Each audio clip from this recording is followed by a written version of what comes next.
Jake Morrison stood at the back of the Great Hall and tried not to look bored. His job was simple: watch the doors and make sure no one caused trouble. He was good at his job, but ceremonies like this made him sleepy. The hall was huge, bigger than any building Jake had ever seen on Earth. The ceiling went up so high that clouds could form up there. Strange lights floated in the air without wires or poles to hold them. Everything here reminded Jake that he was very far from home. 47 different alien species sat in circles around the hall. Some looked almost human. Others looked like giant bugs or walking trees. A few were just floating balls of light that somehow had voices. Jake had been in space for 2 years now, but he still felt amazed when he saw so many different types of life in one place. Ambassador Lisa Grant sat with the other human diplomats in the third ring. She wore her best blue uniform and looked very serious. The humans were still new here. Earth had only joined the Galactic Council 50 years ago. Most of the other species had been here for thousands of years. Jake checked his watch. The ceremony had been going on for 3 hours. His feet hurt and his back was getting stiff. He wondered why they needed so many speeches just to watch some aliens pick their marriage partners. "The bonding ceremony will now begin," said a voice that seemed to come from everywhere at once. Council Prime. HFY floated above the center of the hall. Jake could never tell what species the Council Prime was. It looked like a tall shadow wrapped in silver cloth. It had been the leader here for over 1,000 years or so, people said. "Those who wish to claim a mate may now come forward," the Council Prime announced. Jake perked up a little. Finally, something might happen. He had heard about this tradition but never seen it before. Apparently, any unmarried alien could point at someone from another species and claim them as a husband or wife. It was supposed to create peace between different worlds. A few aliens stood up and walked to the center. Jake recognized some of them. There was a tall, blue-skinned Alterian male who pointed at a female from the Centauri delegation. She nodded and smiled. They had probably arranged this beforehand. A crystal being from the Silicate Collective chose a furry, cat-like Felinian. The Felinian's tail swished happily. Another planned match, Jake figured. This went on for about 10 minutes. Jake counted 12 couples so far. All of them seemed happy about their choices.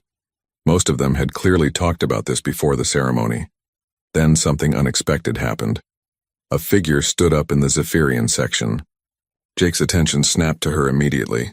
Even among the tall, gray-skinned Zephyrians, she stood out. She was wearing black armor that seemed to absorb light.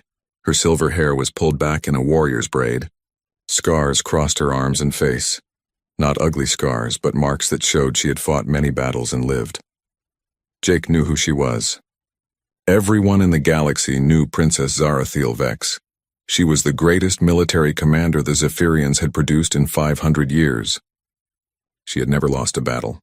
She had conquered 3 star systems and brought peace to 2 others. People said she was being groomed to lead the entire Zephyrian Empire someday.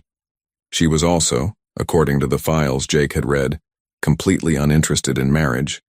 She had turned down dozens of powerful suitors from her own species and others. Many people thought she would never choose a mate at all, but here she was, walking to the center of the hall. The entire chamber fell silent. Even the floating lights seemed to dim. 47 species held their breath. Princess Zarathiel stopped in the exact center of the hall. She stood perfectly still for a moment, her yellow eyes scanning the crowd. Jake could feel the tension in the air like electricity before a storm. Then, she raised her right arm and pointed, directly at him. "I claim this human as my mate," she said in a voice that carried clearly through the silent hall. Jake felt like someone had hit him in the stomach with a hammer. His mouth opened, but no sound came out. His brain seemed to have stopped working completely. Every eye in the hall turned to look at him. Thousands of aliens stared at the human security guard who had just been chosen by the most famous warrior princess in the galaxy. Ambassador Grant jumped to her feet, her face pale with shock. The other human diplomats started whispering frantically to each other. The Zephyrian delegation erupted in angry hissing sounds. Jake could see a massive male Zephyrian, probably the princess's father, rising from his seat with rage written across his face. Council Prime HFY's voice cut through the chaos. "Princess Zarathiel Vex of the Zephyrian Empire, you have made your choice before the council. Do you confirm this selection?" "I confirm it," the princess said without hesitation. "Jake Morrison of Earth," the Council Prime continued, somehow knowing his name. You have been chosen according to the ancient laws. Do you understand that this selection cannot be refused or reversed? Jake's mouth was still hanging open. He tried to speak but only managed a small croaking sound. What? I don't, he stammered. Princess Zarathiel turned to look at him directly. Her yellow eyes seemed to look right through him. For a moment, Jake thought he saw something like amusement in her expression. The human will need time to process this, she said calmly, as is his right under galactic law. Ambassador Grant was on her feet now, speaking rapidly into her communication device. Jake could hear her saying things like emergency and Earth command and unprecedented situation. The hall erupted in noise as every delegation started talking at once. Some aliens seemed excited. Others looked angry or confused. The floating news drones that covered council events swarmed around Jake like mechanical bees. Jake just stood there, still trying to understand what had just happened to his quiet, boring life. He had come here to guard a door. Now apparently he was engaged to marry the most dangerous woman in the galaxy. And according to the ancient laws that governed this place, he had no choice in the matter at all. Jake sat in the small human quarters aboard the diplomatic station and stared at the wall. 3 hours had passed since Princess Zarathiel had pointed at him in front of the entire Galactic Council. 3 hours. And he still felt like he was living in someone else's nightmare. Ambassador Grant paced back and forth across the room, talking rapidly into her communication device. She had been doing this since they left the ceremony hall. Yes, Admiral Sullivan, I understand this is unprecedented, Grant said for the 10th time. No, we cannot simply ignore galactic law. Yes, I know this complicates everything.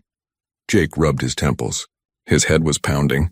When he woke up this morning, his biggest worry was whether the coffee machine in the break room was working. Now Earth's military leaders were having emergency meetings about his love life.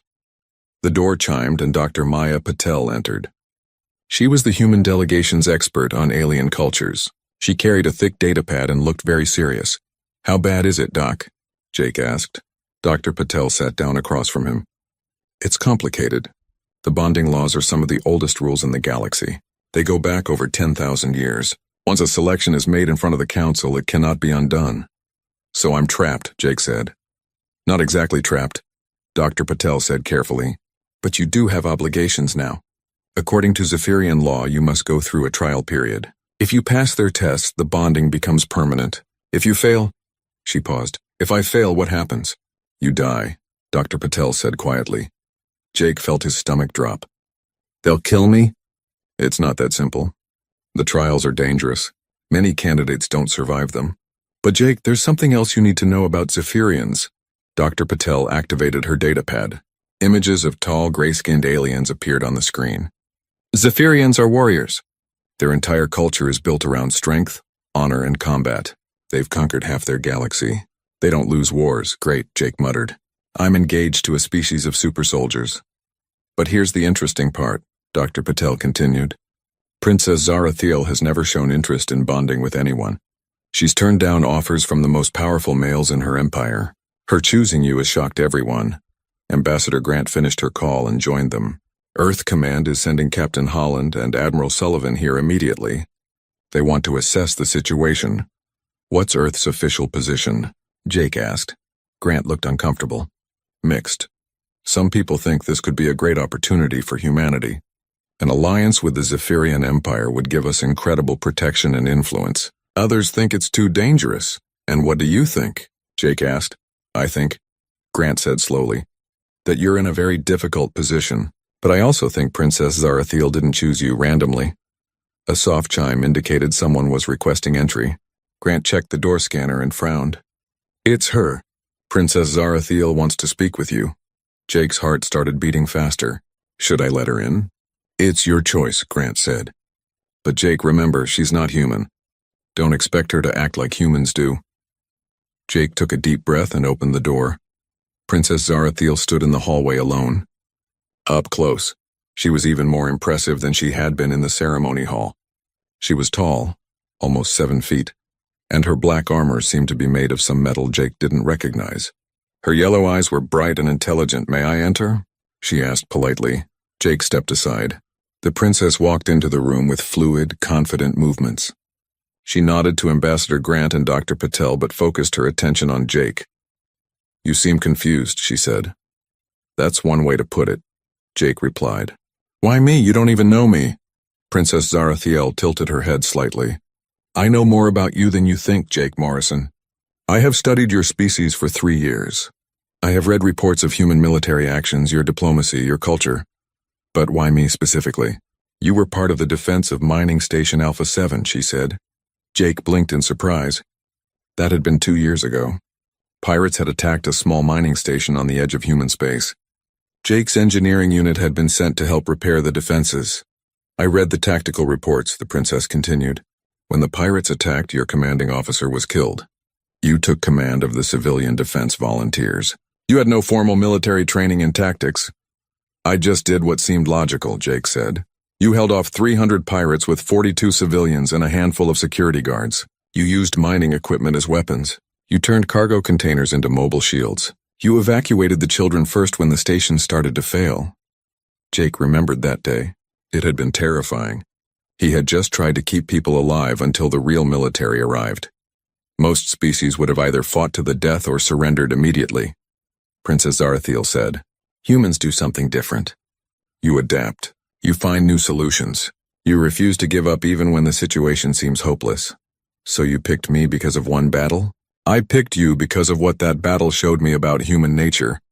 Zephyrians value strength and honor above all else. But we have become predictable. We solve problems the same way our ancestors did. We follow the old patterns. She moved closer to Jake. He caught a strange metallic scent from her armor. You represent something new, she said. Your species thinks differently than any other in the galaxy. I want to understand that. I want to learn from it. And if I don't want to be your learning experiment? Jake asked. Princess Zarathiel's expression didn't change. Then you will face the trials and likely die. But I do not think you are the type of human who runs from challenges. Ambassador Grant stepped forward. Princess, surely there must be some way to cancel this arrangement. Some diplomatic solution. There is not, the princess said firmly. The selection has been made before the council. It is binding under laws older than your civilization. What exactly do these trials involve? Dr. Patel asked. 3 tests, Princess Zarathiel explained. Physical combat, tactical thinking, and spiritual compatibility. Most candidates fail the first test. Most candidates are probably Zephyrian warriors, Jake pointed out. True. You will be the first human to attempt the trials. Jake felt a strange calm settling over him. The situation was crazy, but it was also becoming clear. He could try to run, but that would shame Earth and probably start a diplomatic crisis. He could refuse and die in disgrace. Or he could face whatever these trials were and try to survive. When do the trials start? He asked. Princess Zarathiel almost smiled. Tomorrow. I suggest you rest tonight, Jake Morrison. You will need your strength. She turned and walked toward the door, then paused. For what it is worth, she said without turning around, I hope you succeed. After she left, the room was silent for a long moment. Well, Ambassador Grant said finally, at least she seems to like you. Jake sat down heavily. Tomorrow he would start fighting for his life against alien warriors. But strangely he was starting to feel curious about Princess Zarathiel. She had studied his species for 3 years. She had read about his actions in battle. She had chosen him not randomly, but because she saw something in humans that interested her. Maybe if he survived, he might learn something interesting about her too. Jake stood at the edge of the combat arena and tried not to think about how many ways he could die in the next hour. The arena was a circle of black stone about 50 meters across. Strange symbols glowed along the walls. Thousands of aliens filled the seats above, all waiting to watch the human either prove himself or get killed trying. Elder Nixara floated above the center of the arena. She was ancient even by Zephyrian standards, her gray skin marked with ritual scars that told the story of countless battles. Her voice carried clearly through the space. The first trial tests the warrior's strength and courage in combat, she announced. Jake Morrison of Earth will face 3 Zephyrian champions. He may use any weapon available in the arena. The trial ends when either all champions are defeated, or the candidate yields or dies. Jake looked at the weapon racks along the arena walls. There were swords, spears, energy weapons, and things he couldn't even identify. All of them were designed for Zephyrian hands, much larger than his own. Ambassador Grant and Dr. Patel sat in the diplomatic section, both looking worried. Captain Steve Holland had arrived that morning from Earth and was studying the arena with professional interest. Lieutenant Amy Chen, a pilot who had volunteered to be Jake's support team, gave him an encouraging nod. Princess Zarathiel sat with the Zephyrian delegation. Her expression was calm, but Jake thought he saw tension in the way she held her shoulders. Next to her sat a massive Zephyrian male, who could only be her brother. Commander Rex Vex. He was glaring at Jake with obvious hatred. "Let the trial begin," Elder Nixara announced. 3 Zephyrian warriors entered the arena from the opposite side. They were all huge, even by their species standards. Their gray skin was covered with battle scars and ritual tattoos. They moved with the fluid grace of professional killers. The first champion carried a sword that glowed with blue energy. The second had twin fighting sticks that sparked with electricity. The third was armed with a weapon that looked like a cross between a spear and a gun. Jake jogged to the weapon rack and grabbed the smallest sword he could find. It was still too big for him, but he could lift it. He also picked up a small energy shield and what looked like a simple metal rod. The Zephyrians spread out to surround him. This was how they always fought, as a team, using their superior size and strength to overwhelm their enemies. It was a good strategy that had worked for them for thousands of years. But Jake wasn't going to fight like a Zephyrian. The warrior with the energy sword attacked first, swinging the massive blade in a wide arc that would have cut Jake in half. Instead of trying to block or dodge backwards, Jake dropped to his knees and slid forward under the swing. He used the metal rod to strike the warrior's ankle, a spot where the armor had a joint. The Zephyrian stumbled, surprised. His species valued honor in combat, which meant facing your enemy directly. They weren't used to opponents who fought dirty. Jake rolled away as the second warrior's electric sticks crackling where his head had been. He threw the metal rod at the third warrior's weapon, not trying to hurt him but to confuse his aim. The crowd was making noise now. Zephyrians had expected to see their champions quickly crush the small human. Instead, Jake was running around the arena like a rabbit, striking quickly and then moving before they could hit back. "Stand and fight with honor," shouted the warrior with the sword. "I am fighting," Jake called back, leaping over a low wall that divided part of the arena, just not the way you expected. He had noticed something about the arena during his brief inspection. The weapons weren't the only tools available. There were also architectural features, walls, pillars, even the lighting systems. Jake grabbed a loose stone from the wall and threw it at one of the floating lights above the warriors. The light exploded in a shower of sparks, creating a momentary distraction. While the Zephyrians were looking up, Jake used his energy shield to trip the warrior with the electric sticks. The big alien went down hard, his weapons flying from his hands. Jake immediately grabbed one of the electric sticks and rolled away before the other 2 warriors could reach him. Now he had a better weapon, but he was still outnumbered and outmatched. The Zephyrians were learning to adapt to his strange fighting style. They were moving more carefully, trying to corner him, but Jake had spent 2 years as an engineer in space. He was good at looking at systems and figuring out how they worked. The arena's lighting system was more than just decoration.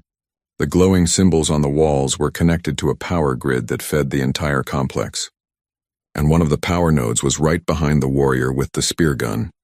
Jake feinted an attack toward the warrior with the sword, then suddenly changed direction and sprinted toward the power node. The Zephyrian with the spear gun moved to intercept him, not realizing what Jake was actually targeting. Jake slammed his electric stick into the power node. The arena's lights flickered and went out. Emergency lighting kicked in a few seconds later, but for a moment the space was in complete darkness. In that darkness, Jake heard the sound of confused Zephyrian warriors bumping into each other and cursing in their own language. He used the confusion to move to a new position and grab a second weapon from the rack. When the lights came back on, Jake was standing on top of one of the arena walls, holding an energy spear in each hand. The 3 Zephyrian warriors were clustered together in the center, looking around for him. "Surrender now and I won't have to hurt you," Jake called down to them. The warrior with the sword laughed. "You think you have won, little human? Come down here and face us properly." "Why would I do that?" Jake asked. "This position gives me a clear advantage." He was right. From the wall he could attack any of them while staying out of reach. The Zephyrians would have to climb up to reach him, making themselves vulnerable. But more importantly, Jake had realized something about Zephyrian culture. They valued honor and direct combat above tactical thinking. They would rather lose fighting properly than win using unconventional methods. That was their weakness. Jake jumped down from the wall, but not where the warriors expected. He landed behind them and used both energy spears to strike at their armor joints, spots where even the strongest Zephyrian was vulnerable. The warrior with the electric sticks went down first, his armor's power supply damaged. The one with the spear gun tried to turn and fire, but Jake was already moving, using the first warrior's fallen body as cover. Only the sword warrior was left. He was the biggest and strongest of the three, and he was angry now. He charged at Jake with a roar that echoed through the arena. Jake didn't try to run this time. Instead, he did something that shocked everyone watching. He dropped his weapons and stepped forward to meet the charge with his bare hands. At the last second, Jake dropped to the ground and grabbed the warrior's ankle, using the big alien's own momentum to send him tumbling over Jake's shoulder. The Zephyrian crashed into the arena wall with a sound like thunder. The warrior tried to get up, but his sword was gone and his armor was cracked. Jake was already standing over him with one of the energy spears pointed at his throat. "Yield," Jake said quietly. The warrior looked up at him with something like respect in his yellow eyes. "I yield." The arena fell silent for a moment. Then Elder Nixara's voice rang out. "The first trial is complete. Jake Morrison of Earth has proven his worth in combat." The crowd erupted in noise. Some aliens were cheering. Others seemed shocked or angry. Jake could see Commander Rex Vex arguing furiously with other Zephyrians in their delegation. But Princess Zarathiel was standing and applauding slowly. When their eyes met across the arena, she nodded once with what looked like approval. Jake had survived the first trial, but he knew the hardest tests were still to come. Jake woke up in the medical bay with every muscle in his body screaming in pain. The Zephyrian healer, Ciliana, was running some kind of scanner over his ribs. 3 cracked ribs, extensive bruising, and a mild concussion, she said, in accented English. "You will heal, but you should rest before the second trial." "When is the second trial?" Jake asked, trying to sit up. "Tomorrow," said a familiar voice from the doorway. Princess Zarathiel entered the medical bay. She had removed her ceremonial armor and wore simple black clothing that made her look less intimidating but somehow more impressive. She moved to stand beside his bed. "You fought well yesterday," she said. "My people are surprised." "Surprised that I won or surprised that I'm still alive?" "Both," she almost smiled. "Zephyrians have been using the same combat techniques for thousands of years. They were not prepared for your creativity." Jake shifted painfully on the bed. "Is that why you picked me? Because I fight dirty?" "I picked you because you think differently," she said. "But there is more to it than that." Healer Ciliana finished her scans and quietly left them alone. Princess Zarathiel sat down in the chair beside Jake's bed. 3 years ago, I was studying human military reports, she began. "My father wanted to know if your species posed a threat to our empire. Most of the council members dismissed humans as weak and primitive. But you didn't. I read about your wars. Not just the battles, but how you fought them. Other species either surrender quickly or fight to the death. Humans do something else. You adapt. When your strategies fail, you create new ones. When your weapons break, you make new weapons from whatever is available." She paused, looking out the medical bay's window at the stars beyond. "There was one report that particularly interested me," she continued. "A human colony ship that was attacked by pirates near the Vega system. The ship was damaged and had no weapons. The colonists were mostly farmers and scientists." Jake waited for her to continue. "The pirates demanded surrender. Instead, the humans used their agricultural equipment to create improvised weapons. They turned their greenhouses into fortified positions. They used their knowledge of plants to create smoke screens and chemical irritants. They held off the pirates for 6 days until military help arrived." "I remember hearing about that," Jake said. "It was before I joined the space service. The pirates had superior numbers, better weapons, and more experience. But they lost because they could not predict what the humans would do next. Every time they thought they had won, the colonists found a new way to fight back." Princess Zarathiel turned to look at him directly. "That is when I realized that humans might be the most dangerous species in the galaxy," she said. "Not because you are strong or fast or have good weapons, because you never stopped trying to win. So you decided to marry one of us? I decided to learn from one of you. Marriage among my people is not about romance, Jake Morrison. It is about creating alliances and gaining strength. By bonding with you, I gain access to human thinking. Earth gains the protection of the Zephyrian Empire. Jake felt a strange mix of disappointment and relief. At least she was being honest about her motivations. And if I don't survive the trials, then I will have learned something about human limitations, she said matter-of-factly. But I do not think you will fail. The door chimed and Ambassador Grant entered, followed by a man Jake didn't recognize. The stranger was tall and gray-haired, wearing the uniform of an Earth Defense Force general. Jake, this is General Carlos Rivera, Grant said. He's Earth's top military strategist. He came here to assess the situation. General Rivera shook Jake's hand carefully, mindful of his injuries. Son, do you have any idea what kind of political storm you've created? I'm starting to get the picture, Jake said. Half the Galactic Council thinks this bonding is a brilliant move that will elevate humanity's status, Rivera continued. The other half thinks it's a threat that needs to be stopped. We've intercepted communications suggesting that some species are planning to intervene.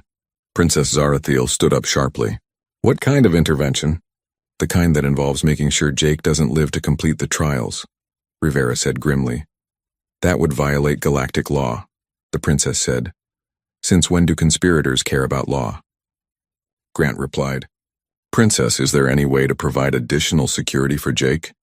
The trials are sacred, Princess Zarathiel said. Outside interference is forbidden, but...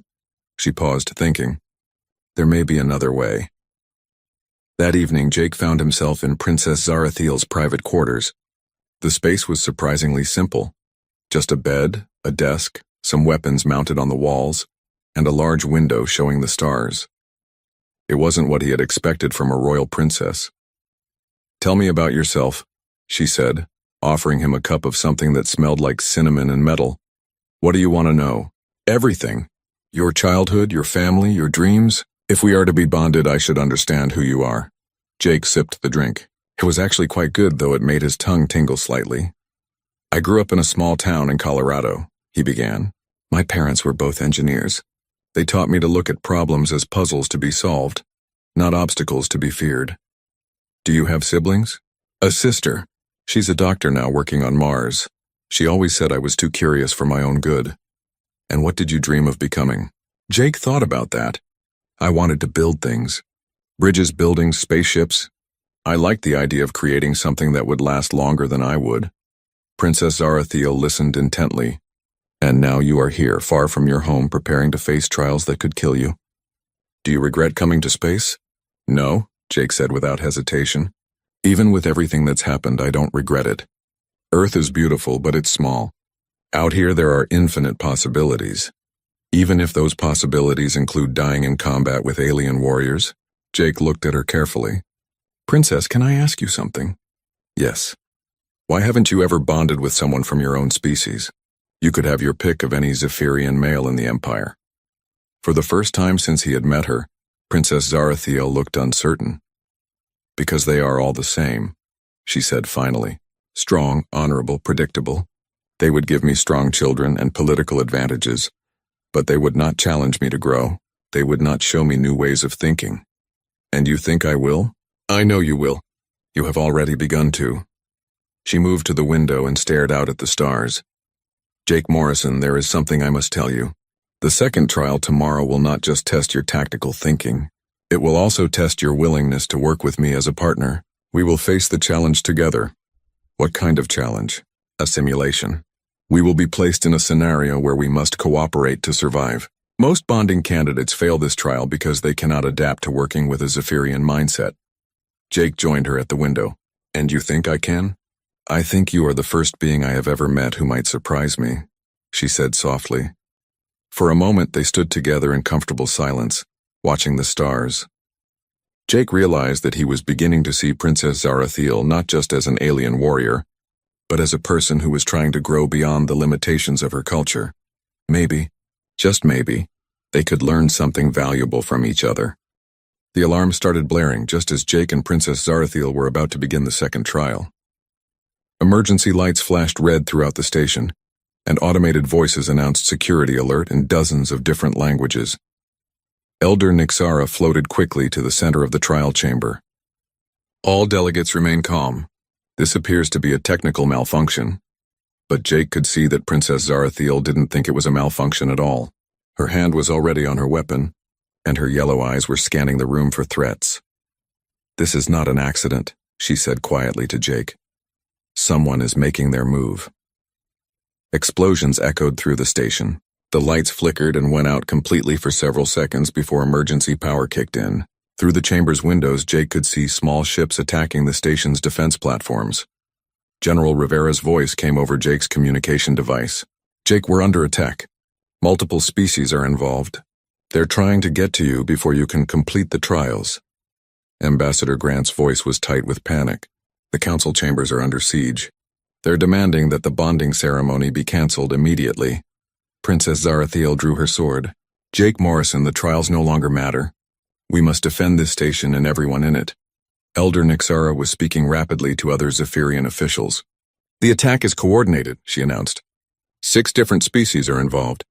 They have breached the outer defensive rings. Jake's mind raced. This wasn't just about him anymore. The conspiracy that General Rivera had warned about was real, and it was bigger than anyone had imagined. "What do they want?" Jake asked. "To prevent an alliance between humans and Zephyrians," Princess Zarathiel replied. "Some species see your adaptability as a threat. Combined with our military strength, they fear we would become too powerful." Another explosion shook the station.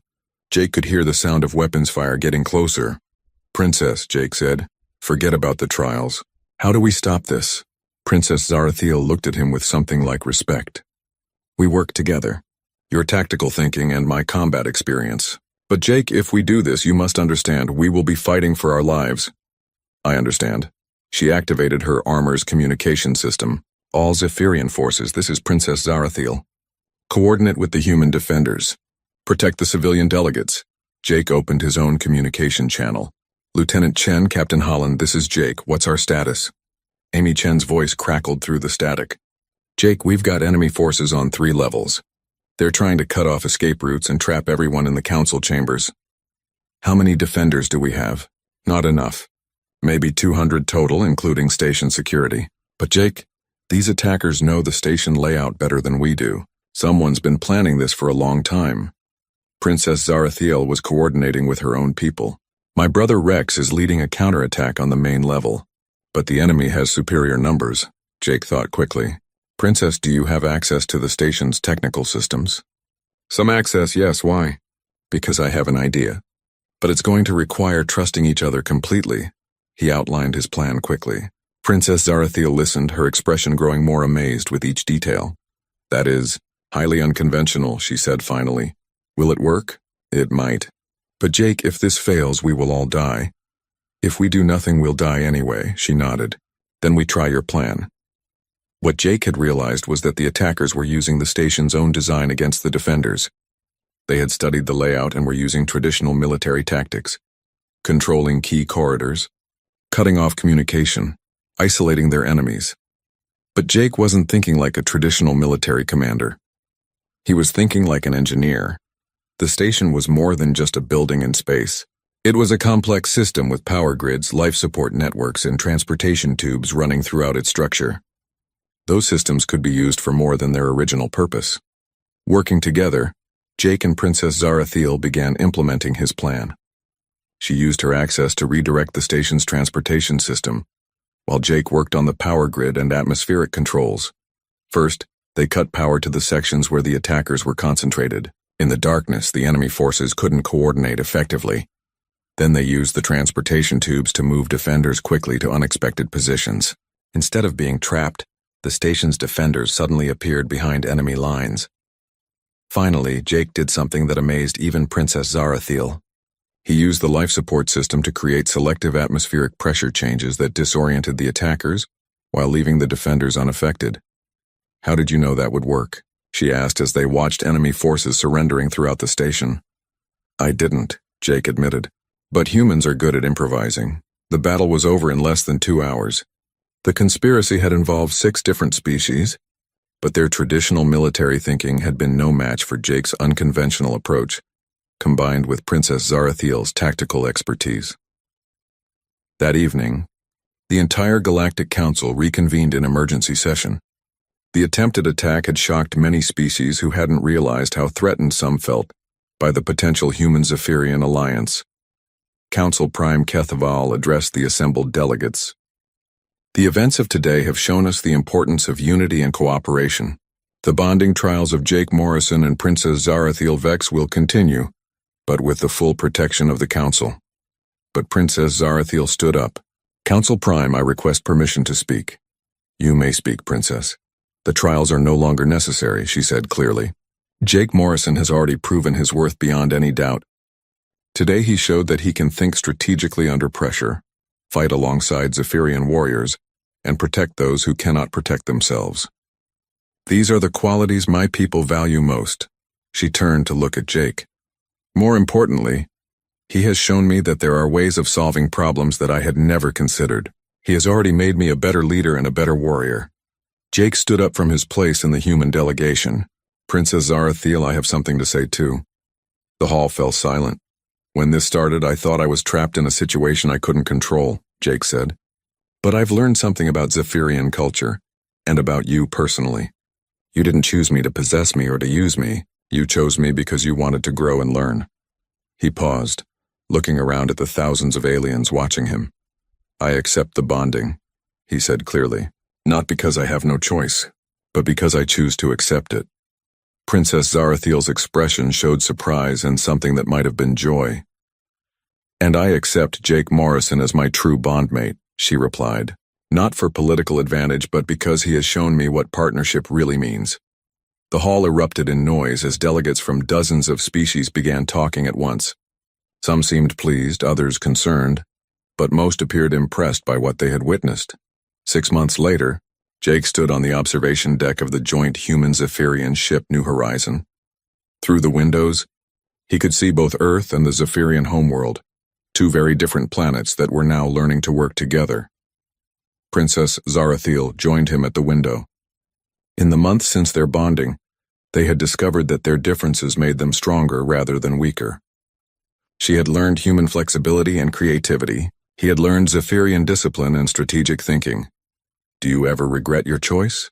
She asked. Jake considered the question. His life had become far more complicated and dangerous than he had ever imagined. But it had also become more meaningful. Never, he said. Though I have to admit, I never expected to end up married to the most powerful woman in 2 galaxies. Princess Zarathiel almost smiled. And I never expected to find a partner who could surprise me every day. Behind them, the New Horizon continued its mission, exploring uncharted regions of space with a crew that combined the best of both species. It was just the beginning of a partnership that would change the galaxy. Jake had started as a security guard with no choice in his fate. He had become a bridge between 2 civilizations, proving that sometimes the most important choices are the ones we make when we think we have no choice at all.